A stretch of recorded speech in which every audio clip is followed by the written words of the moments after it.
ஆன்மீக உறவுகள் அனைவருக்கும் இனிதான திங்கள் பொழுதின் மகிழ்வான காலை உற்சாக வணக்கம் வணக்கம் வணக்கம். இந்த நாள் இனிய நாளாக அமைய இந்த நொடி வரைக்கும் எங்கள் எல்லோரையும் பேச ஆரோக்கியத்துடன் உட்கார வச்ச கடவுளுக்கும் மனவாத நன்றிதனை பகிர்ந்து இன்று அனைத்து நல்ல தினங்களையும் கொண்டாடி கொண்டிருக்கும் எல்லோருக்குமே இருதர வாழ்த்துக்களையும் கூறியபடியே இன்று 7ஆம் தேதி 7ஆம் மாதம் 2025 இணைந்திருக்கின்றோம். மற்றும் திங்கள் காலை நேரலை பொழுதோடு வளமையை போலவே இடம்பெறும் நிகழ்ச்சிகளுக்கு உற்சாகத்தோடு இணைந்து செல்லாம். முதலில் ஆன்மீக பாலம், தொடர்ந்து சிந்தனை நேரம், தொடர்ந்து பொறிச்சொல், அறிவு கலைஞம் இப்படியாக இடம்பெற்று காலை நேர நிகழ்ச்சி நிறைவுற மாலை நேர நிகழ்ச்சிகள் வளமை போலவே 8 மணிக்கு ஆரம்பித்துக் கொள்ளும். வணக்கம், பாருங்களையா. வணக்கம் வணக்கம் வணக்கம்.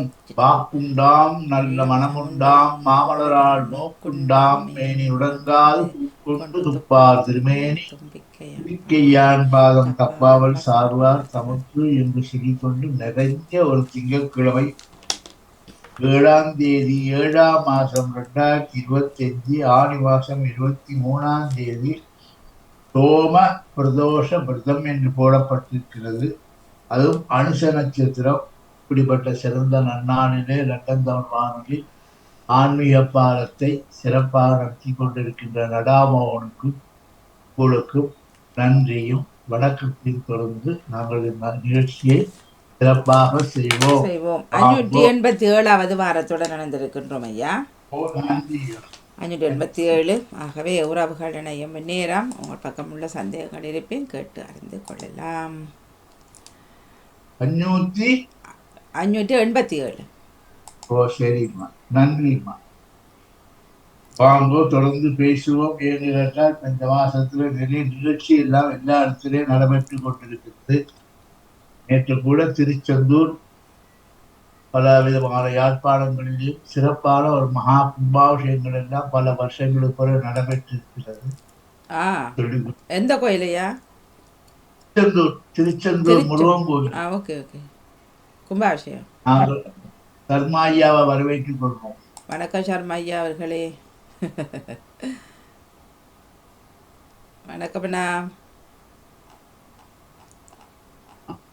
இனிய காலை வணக்கம் அனைவருக்கும், ஐயாவுக்கும் வாணிமானவர்களுக்கும் இணைந்திருக்கும் எல்லோருக்கும், ஜியானடிச்சினார்களும் எல்லோருக்கும் இனிய காலை வணக்கம். வணக்கம். எப்படி உங்களோட பக்கத்துல மழையா குளிரா காத்தா? மெதுவா மட்டும் தூரிக்கொண்டான் இருக்குது. எங்களோட பக்கம் அதே தான். 8 மணிக்கு பிறகு பெரிய மழைன்னு சொல்லி வெதர் ரிப்போர்ட் சொல்லுது. நல்லது. ஆனா ஐயா ஒரு விஷயம் சொல்ல இல்லையா ஐயா இன்னும்? என்ன விஷயம்? இந்த வாணிமோட உடுப்பும் அது பின்னுக்கு உடுப்பு பேக்ரவுண்ட் அப்படிதான் பிள்ளையார் சொல்லி போட்டு வச்சிருக்கு. பச்சமா மலை போல் மேனி. அதாவது உலகத்திலே பச்சை என்பது மகாவிஷ்ணுடைய கலர். அது மரகலம் என்று சொல்வார்கள். இந்த மரகத்தோட சேர்த்து நல்ல வைரக்கல்லும் வைத்து விட்டா அந்த பதக்கங்களோ மோதிரங்களோ சிறப்பா இருக்கும். அது போல அந்த பச்சை கலருக்கு பக்கத்துல ஒவ்வொரு வெள்ளை இதுகள் போடப்பட்டிருக்கு. கண்ணுக்கு நல்ல கலரா இருக்கு. மனம் நிறைவு, எல்லாரும் நிறைவா வர வேண்டும் என்பது பிரார்த்தனை. நிறைய விளக்கல் ஆகும் இருக்கு. தன்னோட உழுப்புக்கு ஏற்ற மாதிரி பேக்ரவுண்ட் தேடி வைக்கிறதுக்கு எல்லாம் ஒரு ஆர்வம் தான் இருக்கு. அப்படிதான் இருக்கணும். என்ன எப்பவுமே எதுவுமே இந்த சாதாரணமாக எடுத்துக்கொண்டு போகக்கூடாது. அதுக்கு சில விஷயங்களை எல்லாத்துக்கும் மனம்தான் காரணம். சரியான முறையில அலங்காரம் செய்து கொண்டு திருவிழாக்கள் செய்தால் சுவாமிக்கு அலங்காரம் சிறப்பு சொல்றாங்க தானே இல்லையா? சுவாமி எப்படி போனாலும் கருப்பா இருந்தாலும் வெள்ளையா இருந்தாலும் அலங்காரம் இருக்குது. அது போலதான் மனிதனும் வாழ்க்கையிலையும் நெத்தியில ஒரு பொட்டு விபூதி இந்த தீரு சில பேருடைய நெத்தியை பார்த்தீங்கன்னாக்கா நீரா நெற்றி பால் எதுவும் இருக்காது. நெய்யில்லா உண்டி பால். நெய்யில்லா என்னையா உண்டியா உணவு சாப்பாடு சாதம். நம்மோட ஜெயா நடேசன் அவங்களுக்கு நன்றி வணக்கம். பேசி வச்சு போட்டு இருக்க மாதிரி இருக்கு. அதே எப்படி அவஞ்சு கோடிடும். அது நான் இப்ப நீங்க சொல்லும் போது எனக்கு ஒரு யோசனை ஒரு விஷயம் முடங்கியது. இந்த கோயில்ல அந்த அலங்காரம் செய்யற ஐயா இருக்கிறவங்களோ அவங்களுடைய பணின்றது ஐயா அவங்க அப்படியே தங்களை மறந்துதான் அந்த ஆமாம் செய்யறது சாமிக்கு வந்து அலங்காரம் செய்வார். அவ்வளவு விரும்பி செய்வார்கள். ஆசையோட நானும் செய்வார், பார்த்து பார்த்து செய்வார்களோ. அதாவது ரசிப்பார்கள். என்ன ஐயா, சித்திர பழக்கம், கையெழுத்து வாரி, இந்த கலைஞானம் என்பது ம் வடிவுக்கு வடிவு கொடுப்பது. அதாவது வைரத்தை தீட்டி தீட்டி தீட்டி அதுல தங்கத்திலே பதிக்கிற மாதிரி இந்த அலங்காரங்கள் சுவாமிக்கு செய்யும் போது எல்லாருக்கும் ஒரு மாதிரி மனம் வராது பாருங்க. ம் ஒருத்தர் ஒரு சும்மா அப்படி சந்தனத்தை வச்சுட்டு போயிடுவார். ஒருத்தர் உருட்டி சின்னதாக அந்த பொட்டை வச்சு அதுக்கு கீழே ஒரு கருப்பு பொட்டு வச்சு இப்படியாக அலங்காரம் செய்து சுவாமியை பார்க்க வேணும். என்னுடைய தாத்தாக்கு வந்து நான் சின்ன வயசுல பூசவன் அம்மன் கோயிலுக்கு வந்து அவருக்கு அந்த சின்னஞ்சிறு பொன் போல சிட்டாடை இட உடுத்தி அந்த ம் அந்த வரிகளுக்கு ஏற்ற மாதிரி இந்த சாமிக்கு அந்த எங்களுடைய அம்மனுக்கு அலங்காரம் செய்யணும்னு சொல்லி அவர் நிறைய மினக்கல் வர்றதுக்கு அதை கடைசி பின்னுக்கு சின்ன பின்னர் எல்லாம் போட்டு அந்த அம்மனுக்கு அப்படின்லாம் செய்து அது ஒரு ஆர்வமாக செய்கிறது, அதை விரும்பி செய்கிறது. அதை கடவுளாக பார்க்காமல் எங்களுடைய அம்மாவை பார்த்து அப்படி செய்கிறது, அப்படி அப்படி நிறைய குறுக்கள் மாதிரி இருக்கணும். சந்தோஷம் ஐயா. நான் என்னிடம் ஒரு வீடியோ ஒன்று இருக்கிறது, வீடியோ ஒன்று இருக்கு, சியாவாண்டாமா வாணிமோன் அவர்கள். ஓகே, அது தகவலுக்காக பார்த்துக்கொள்ளுங்க எல்லாரும் மட்டுக்காகத்தான், வேறு ஒன்றும் இல்லை.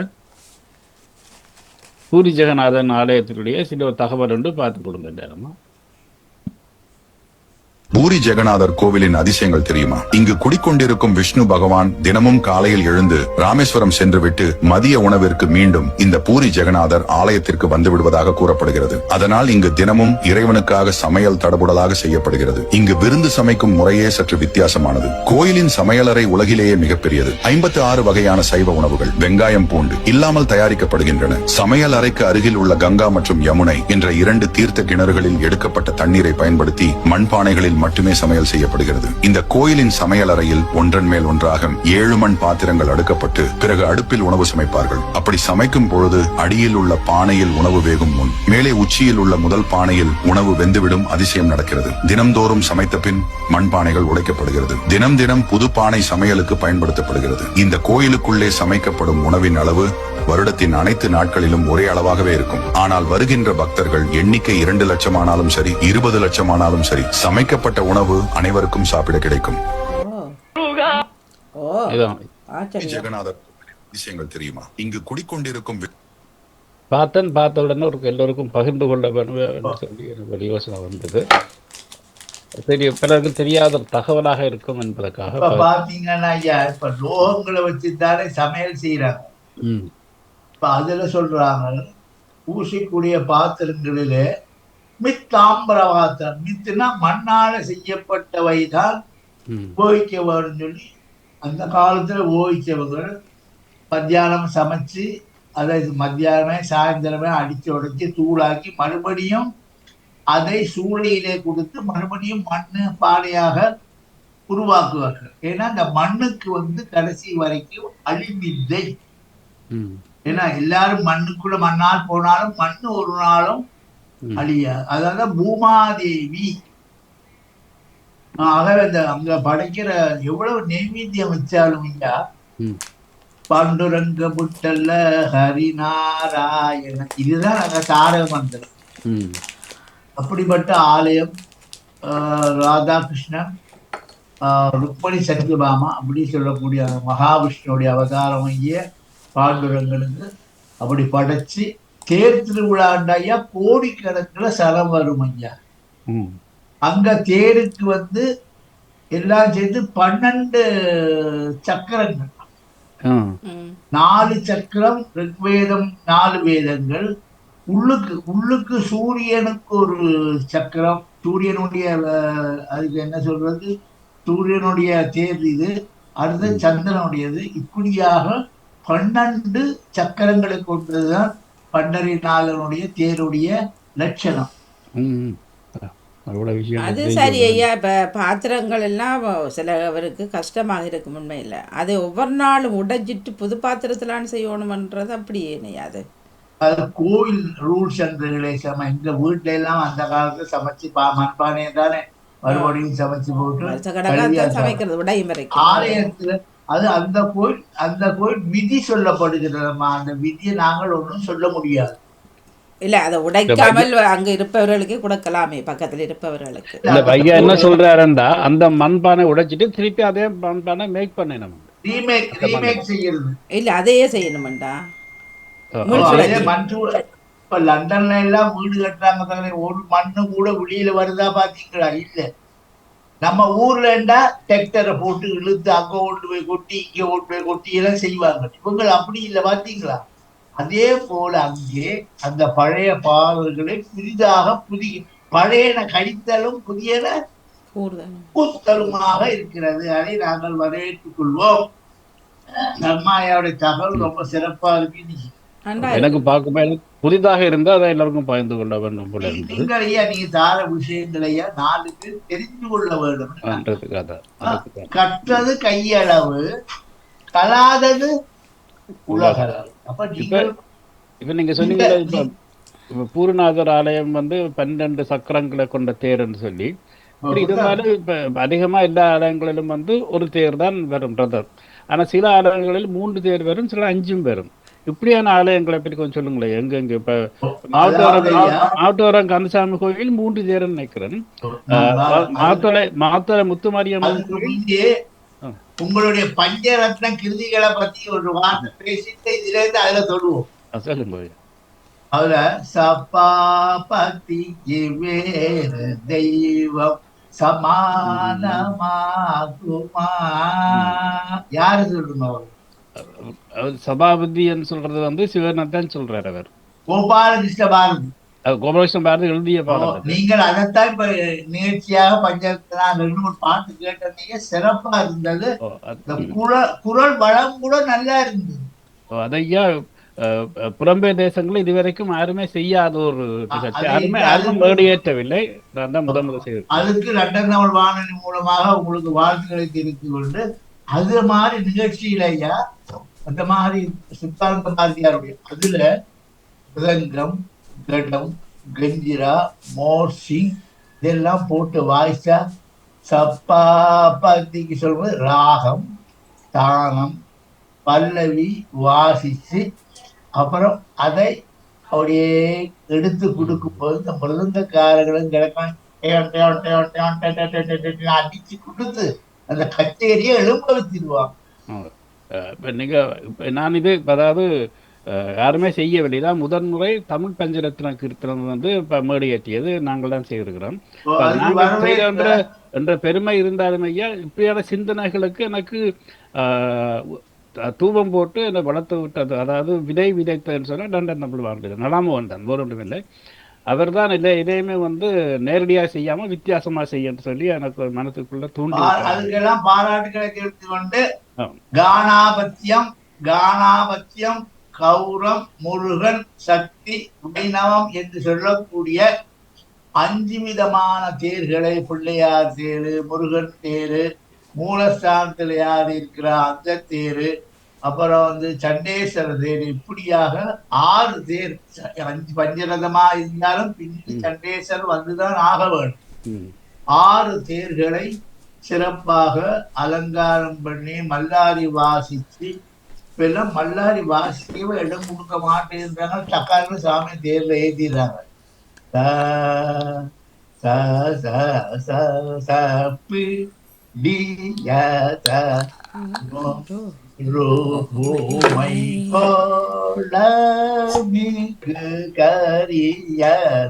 வழிபொரு தனதடி வழிபடுமா. அதே மாதிரி இந்த அந்த சுவாமியை தூக்கும்போது மல்லாரியை வாசிச்சு இசைச்சு கேட்டு சுவாமியை ஆடி ஆடி ஆடி ஆடி தேர்ல ஏற்றி பஞ்சாலாத்தி காட்டி மக்களால் இழுக்கப்பட்ட தரிசனம் பண்ணும் போது இக பர சுகம் அடையலாம். இதை சொல்லுங்க, எந்தெந்த ஆலயங்கள் இப்படி வித்தியாசமான 5 தேர் 3 தேர் வரும் ஆலயங்கள் குறிப்பிட்டு சொல்லக்கூடிய? எல்லாத்துக்கும் ஐயா கோயில்ல வசதிகளும் வேணும். இப்ப சில கோயில்ல லண்டன்ல 3 தேர் தான் இருக்கிறாங்க. இதற்கு 3 தேர்களுக்கும் ஆலயம் எங்க என்ன தெரியும்? எங்க நான் பார்த்தது இல்லை. எந்த ஆலயத்தை அப்படி இருக்கு ஐயா? 3 இல்லை நாகபூசணி ரெண்டாம் மூண்டா நாகபூஷணி மூன்று அம்மன் முருகன் பிள்ளையார் அம்பாள். ஆ நாகபூஷணி அம்மன் 3 பேர் தான். மூன்று நாகபூஷணி அம்மன் 3 ஆ பேர். ஆ மற்றது ரெண்டு தான் பாரு. பஞ்சரதம் பஞ்சரதம் முன்பு மாத்தள முத்துமாரியம் கோயில்ல தான் முதல் ஆரம்பிச்சவர். ஆ நான் படிக்கிற காலத்துல எல்லாம் போய் பார்த்திருக்கிறேன். அவ்வளவு பெரிய தேர் இல்ல, கட்டு தேர் தான். சின்ன தேராக வெடிய வெடிய அந்த மாத்தளை மாநகரிலே வலம் வந்து அவ்வளவு சிங்கள தமிழ் முஸ்லிம்கள் எல்லாம் அந்த திருவிழாக்கு ஒத்துழைப்பு செய்து அவ்வளவு பிரசாதத்தையும் கடைசியா பாத்தீங்கன்னா கோயில ஒரே அன்னதானமாக இருக்கும் என்று சொல்லிக்கொண்டு யாரும் வாராங்களாட்டு வரவேற்று கொண்டு தொடர்ந்து நாம் பேசுவோம். இல்லை, நான் பார்த்துருக்கேன். மாத்திரை முத்தைமாரி தேர் நான் போய் பார்த்துருக்கேன். 2 தடவை பார்த்துருக்கிறேன். அதே போல் மாவட்டம் கந்தசாமி கோயிலும் நிறைய 3 தேரோ 5 தேரோ என்று நினைக்கின்றேன். அப்படித்தான் இருக்குமா? அஹ், ஊரில் ஏதோ ஒரு அவர்களும் கோயில் நானும் பார்த்தேன், யாழ்ப்பாணத்தில் 5 நினைக்கிறேன், ஞாபகம் இல்லை. நல்லூர் கந்தசாமி கோயில் ஒன்று தான். ஆனால் மாவட்டபுரம் கந்தசாமி கோயில் 3 தேரோ 5 தேரோ எனக்கு சரியா தெரியவில்லை. நவுலாக தெரிஞ்சிருக்கும். நவுலா வந்திருக்கா, நவுலாக தெரிஞ்சிருக்கும். நவுலா சொல்லுங்க எத்தனை தேர் என்று மாவட்டம் கந்தசாமி கோயில். இனிய காலை உற்சாக வணக்கம். மாணிமோகன் வணக்கம் ஐயா, வணக்கம். சர்மா அண்ணா வணக்கம். இணைந்திருக்கிற வணக்கம். காலை வணக்கம் ஐயா. உங்களோட நிகழ்ச்சிக்கு சிறப்பு வாழ்த்துக்கள். ஆன்மீக விடயங்களை ஆழ்ந்து தெரிந்து கொள்ள ஒரு அருமையான நிகழ்வு. நீங்க பாமுகத்துல செய்யற இந்த ஆன்மீக பாலம், அது பாலம் மட்டுமல்ல, நிறைய எங்களுக்கு தெரியாததை தெரிந்து கொள்ள உதவியாக இருக்கிறது. 3 தேர் தான் நான் நினைக்கிறேன். மாவட்டபுரம் கந்தசாமி கோயில் சின்ன வயதுல தான் அந்த தேர் திருவிழாக்கு போயிருந்தேன். வளர்ந்த பின்னர் பிறகு பெறவில்லை தான். எங்களோட இளம காலம் முழுதும் போரால இருந்தவரையா வடிவா தெரியவில்லை எனக்கு. 3 தேர் எனக்கு ஒருக்கா கண்ட ஞாபகம். சீரிமலைக்கு போய் நீந்தினதும் அங்க அந்த தேருக்கு பார்த்ததும் ஞாபகங்கள் வருகிறது. சார் நான் அறிஞ்சிட்டு சொல்றேன். நீங்கள் அந்த பகுதி என்றதால உங்களுக்கு தெரியுமோ? இல்ல, அது என்னென்றால் அது அந்த உயர் பிரதேசத்தை பாதுகாப்பு பிரதேசத்தில் இருந்த கோயில். எங்கட இளம வயது முதல் அங்க போயிட்டது. அங்கேயே இருந்தது. அங்க போயிட்டது இல்லை, அங்கேயே இருந்தது. நாங்க போக முடியாம இருந்தது. ஐயா, இப்ப திருவிழாக்கள் கொண்டாட்டங்கள் மகிழ்ச்சியாக நடைபெற ஒரு காலமாக இந்த காலம் இருக்கிறது. இதுலதான் நிறைய கேள்விகள் பிள்ளைகளுக்கும் எழுகிறது, எங்களுக்கும் எழுகிறது. என்னென்றால் அந்த கோவில்ல இருந்துட்டு போக வேணுமென்று நாங்கள் பிள்ளைகளுக்கும் சொல்லுவோம். இல்ல அதுல பெருமாள் கோவில்ல இருக்காமல் போகலாம், ஆனால் சிவன் கோவில்ல இருந்து விட்டுத்தான் போக வேணும் என்ற ஒரு ஐதீகம் இருக்கிறது. அது என்னத்துக்காக என்ற ஒரு கேள்வி இருக்கிறது. அதாவது எவ்வளவுதான் பக்தி செய்தாலும் அர்ச்சனை செய்தாலும் கோயில குடுக்கிற பிரசாதங்களை கொண்டு வந்து வடக்கு பார்த்து கும்பிட்ட பிறகு பிரசாதத்தை கொண்டு அந்த கோயில்ல இருக்க வேணும். அதாவது இந்த தெய்வ கணங்கள்ல சொல்லி வச்சிருக்கு, வரும் அடியார்களை கவனமாக கொண்டு போயிட்டு அவங்களை கோவில் படியில வெளியில விட்டுட்டு வாங்க. வீட்டுக்கு விருந்துக்கு வந்தா வாசல் வரைக்கும் கொண்டு போய் செல்வது இருக்குது, வழக்கம் இருக்குதானேமா. அது போல இந்த அடியார்கள் இந்த கோயில்ல உட்கார்ந்துட்டால் சிவநிர்மால்யம் நாம் தெரியாமல் நாம் செய்த பிள்ளைகள்